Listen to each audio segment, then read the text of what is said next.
Programang ito ay rated SPG, striktong patnubay at gabay ng magulang ang kailangan. Patuloy ang palitan ng putok ng mag-amang Ramon at Tanggol. Halos maubos na ang mga tauhan ni Ramon.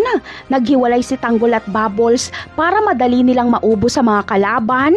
Sa harapan ng mag-amang Tanggol at Ramon ay walang gustong magpatalo. Ginagamit na nga ni Ramon ang kanyang galing sa pag-asinta. Ngunit hindi niya pa rin matamaan si Tanggol.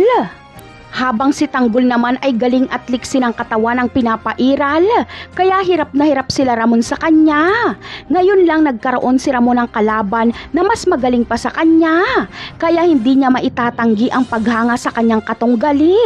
Habang si Olga naman ay inoobserbahan lang ang bakbakan ni Ramon at Tanggol para makahanap siya ng tiyempo.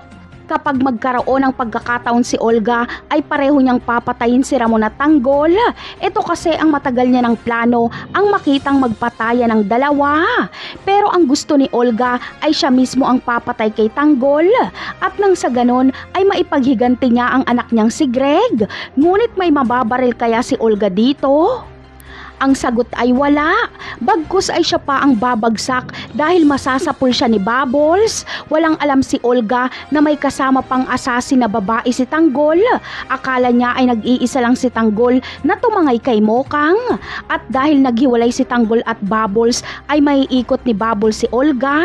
Makikita ni Bubbles na babarilin ni Olga si Tanggol kaya uunahin niya ito. Sa madaling salita ay ililigtas ni Bubbles ang buhay ni Tanggol. Napakarami pa nating dapat abangan sa mga susunod na episode. Paalam!